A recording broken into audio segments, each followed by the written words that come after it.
When you're building a meal, do you think about, I need these elements and what percentage of these elements? Like if you could give people kind of a template to think about when they're planning their future meals for this nutrition. Yeah, for sure. There are a few ways that I rate my meals. First I'm thinking around right now as we're in like a protein craze. I do think about the protein. I'm a middle-aged man, and so I'm up against sarcopenia, meaning that I'm trying to keep my muscle mass okay, Yeah. not just for the Instagram, but just for my Or health, right? life. That's a way of going to keep, Yeah. my insulin resistance in check. Also, just a way that I'm going to keep my balance and my strength and all that stuff. For me, I'm rotating through sources of protein. We've talked about some like wild salmon.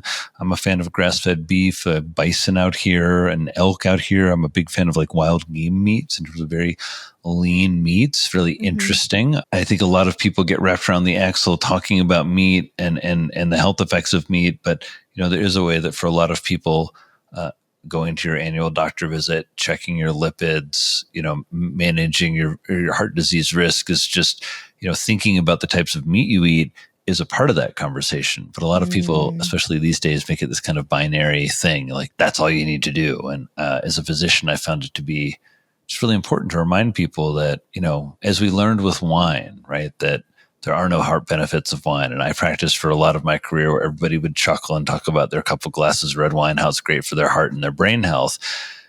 And it never seemed true to me. Okay, there's no benefit. I didn't know this. There's really no benefit, I and I think it's one see. of those things. People have a really complicated relationship with alcohol. I certainly did. I drank for a long time. I love drinking. I've been drinking for about just over 4 years now.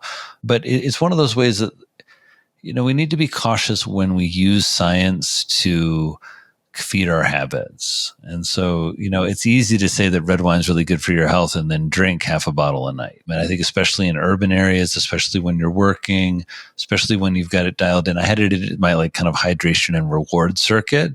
I'd never drink during the day. I never had a quote unquote problem, but boy, 5 o'clock, I was ready to have a drink.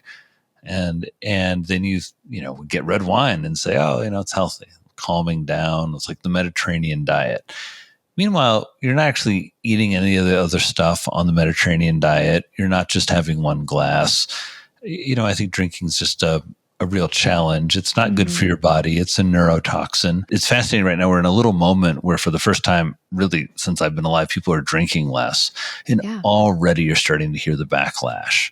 Right, about people. I've already seen some info. Oh, this generation's not partying enough. They're not drinking enough. It's like already the peer pressure starts.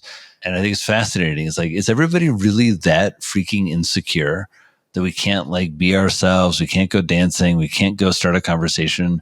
We can't relax unless we drink. I totally agree with you because I don't really like drinking either. So going back to the template of building your meal. So you start with your protein, and ideally it's like a lean protein. Yeah. And maybe we say if we're starting, I would say probably like, let's start with your plants, right? Okay, so you start with the plants. I'd like to just because that's the one that people struggle with. About 95% of Americans don't eat enough fruits and vegetables. Again, not this audience. Thanks, Eileen, also for bringing us back. I really appreciate that. It's okay. I think the first thing I ask most eaters is like, what do you like? What do you feel like? I really like pasta. And so then I get into that question of like, how do I improve it? Right. I added in more seafood. I added more greens. Oh, suddenly I've got an anchovy and pesto and wow, I've got a lot of nutrition in there. So, I usually will start with some plants or things that I'm hankering for. I usually am also thinking time of day. I'm going to be a sparse eater in the middle of the day. I really am doing my very best to be awake for my 3 and 4 o'clock patients. They deserve a beautifully attentive person, just like everyone else. So I want to really be cautious about not eating high glycemic index foods, not eating processed foods. This is a great place where you'll see more nuts kind of in the middle of the day or more kind of simple like fats and proteins. I love a salmon jerky. I love a nice like salmon and greens would be like a perfect salad for a lunch for me where you again, another way I assess the plate is like see the rainbow. When I said like rainbow celebrations, don't forget the fermentations. If you look at your plate and you see 3 or 4 colors of vegetables, you see a little fermented food. Like I have a lovely twofer for this. I bought a nice jar of purple sauerkraut. Yeah. I'm like, there we go. I get a color and a fermented food. So anytime I'm doing like a rice bowl or a I quinoa see. bowl or a bean bowl or a salad, or even like something I just did, we had like a steak and potato night and there's a little bowl of sauerkraut. Suddenly everybody had fermented foods at the table. It was really, it made it a nice little flavor to profile for a few bites. And real quick about the nutrition, I understand fermentation is good for our gut. And is that why it's good for our brain, or is there more science behind this? The way that it's good for our brain is through our gut. A Mm-hmm. couple of things about that. So fermented foods, when you hear about the microbiome, these are all the organisms that live in our gut. Just really quickly, everybody, if you're watching the video version of this and you just look at me here, right? What makes Drew Ramsey and Eileen, each of us is only 27,000 genes. That's it. 2 7 and 3 zeros. That's all the parts that it takes to make a human. Those are all the proteins you need. Wild, right? It's like, I feel like my minivan has more parts. I was a little disappointed. Like, that's it. So if you think about our gut, like our colon right here, just put your hand on your gut. You're right underneath your hands. You have 12.6 million genes in the bacteria in your colon. Mm-hmm. When you just think about the amount of genetic diversity, when we're talking about genetic diversity, every gene or a lot of genes have a function, right? So some genes make vitamin K2. So you don't have a gene that makes vitamin K2 or vitamin B12 in your genome, but the organisms in your gut do. Wow, I So see. when we're thinking about gut health and the microbiome, I just like to remind people you're taking care of this library of genes. Uh-huh. And you want to have diversity in your microbiome. There's ways of measuring that. But generally, the studies say the way of promoting a healthier microbiome is regularly eating fermented foods and regularly eating a diverse set of plants. So it's not just broccoli every night. It would be better to eat broccoli once a week. And the other nights have cauliflower, carrots, potatoes, sweet potatoes, celery, arugula, microgreens, walnuts, almonds. All right, we're talking about a lot of different plants. Why? The microbiome bacteria, they feed on fiber. So you and your human digestion, you slurp up all the carbohydrates and protein and a lot of the fats. And then what ends up in your gut and your colon are the fibers that you can't digest. And so about 20% of the calories of food gets extracted by the microbiome. It's also wild. I didn't know this. I learned this, maybe 10 years ago as I was studying more about nutritional psychiatry and just keeping up to date on the science of inflammation. The largest part of your inflammatory system is your gut. And the key to regulating your inflammatory system is your microbiome. So if you have a microbiome that is sending calming signals to your vagus nerve, you're going to have much better mental health. You're going to have better concentration. There's actually studies, you have better concentration, better mood resilience, better stress reactions, all that stuff. And so it's kind of wild to think, if you kind of dial it all back, what is nutritional psychiatry? What is mental fitness? It's saying, hey, I think you should put kefir in your smoothies. And if you want the deep science behind that, it's because kefir has more colony forming units and it's a more concentrated probiotic than anything else in the world. It's easy and delicious to put a little bit in a smoothie. It's a great way to have your kids get more fermented foods. Doing that leads to a more diverse microbiome, leading to a better regulation of your inflammatory system. And that's both like theoretical, but also kind of bears out in the evidence as you look at a lot of the studies around this. And so whether it's kefir or kombucha or yogurt or natto or miso or sauerkraut, again, more diversity in plants, more diversity in fermented foods. That's how you take care of your microbiome. I love that. And it makes so much sense because I think some people think about, I'm eating healthy foods for my brain because my brain needs it. But no, like your gut it is so important to feed that microbiome because it affects your brain. Can you give us some more hacks like that, right? Like little easy things that we can sprinkle into our meals, our smoothies, our soups that would make a big difference. Like, for example, like chia seeds in your smoothies or things like that.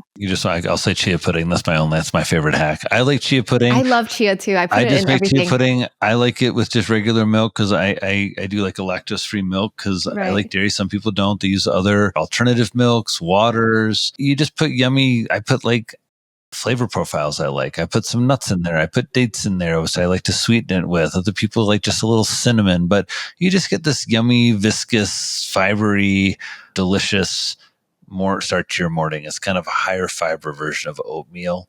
But in terms of like hacks, just some of the foods that I like Mhm. eggs. We eat a lot of eggs in my house. For the choline is a B vitamin or B-like vitamin. It's the cousin of folate. We never talk about it. 90% of Americans don't meet the recommended daily allowance of it.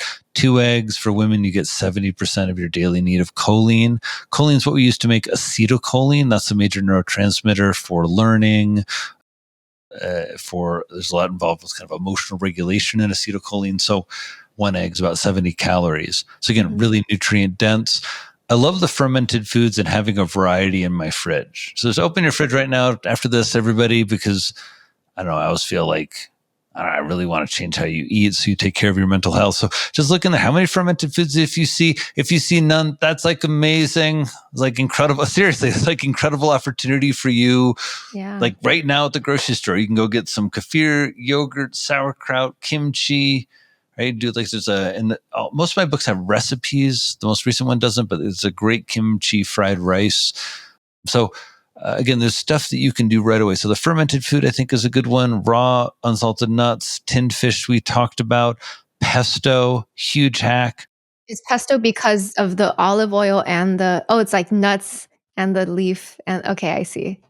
You're like a good nutritional psychiatrist, Eileen. See that? Makes sense, I see it. It's like everything you talked about in one.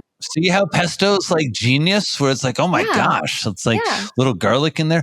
I love making pesto, everybody. Someone just posted on my Instagram about carrot top pesto. Oh, yeah. You can get really creative. I want to do a pesto that's radicchio pistachio just because I like the way Okay. it sounds. You Yeah. can do a pesto out of any type of leafy green or like a I radicchio, didn't think a about that. nut, Yeah. any nut, olive oil, garlic. It makes all kinds of crazy fun profiles. But it's also fun just to get I don't have any affiliation. I just really like there's this Gotham Greens, these little packages of spicy pesto. And Mm. so I'll take that.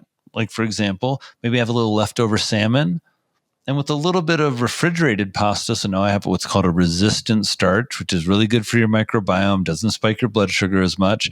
And see how with literally just assembling, I have got this amazing pesto salmon pasta salad, right? If it's not a salady enough, I can take a handful of microgreens or arugula, drop it on there, right? If it's a little winter month, I can wilt those greens, have a little side of greens and heat that pasta up. And with a little pesto and a little salmon, it's like, I don't know, it's an Yeah. amazing meal in my mind. I'm getting all my Yeah. brain food. So when you're saying like, how do I construct it? Sometimes out of little leftovers. Usually for me, the challenge is getting in the seafood and getting in the regular vegetables. Those are some of the ideas around, I think, construction and how to put a plate together, but also just thinking about nutritional psychiatry and how to feed your mental health. I'm trying to think of other good hacks. There's a few more. Hummus, I think, is a really nice hack. White beans on the pasta. So if your pasta is like you just got pasta with red sauce, like, okay, first of all, you can swap that out for pesto some nights. Another thing, you Uh-huh. drop in some little white beans. White beans are the Yeah. top food for potassium. One of my other hacks, I think, is potatoes and small potatoes. So, we think about potato like, oh, big Idaho potato or French fries or potato chips. Like, that's like what Americans did with potatoes. Not so good. You should think little tiny potatoes, like purple sweet potatoes, right? Because the smaller the potato, the more skin, the less starch, just the more phytonutrients. Skin is better for us, so smaller is I feel better. as I've gotten older, it's creepier when I say like more skin is better, but yes, that's yes.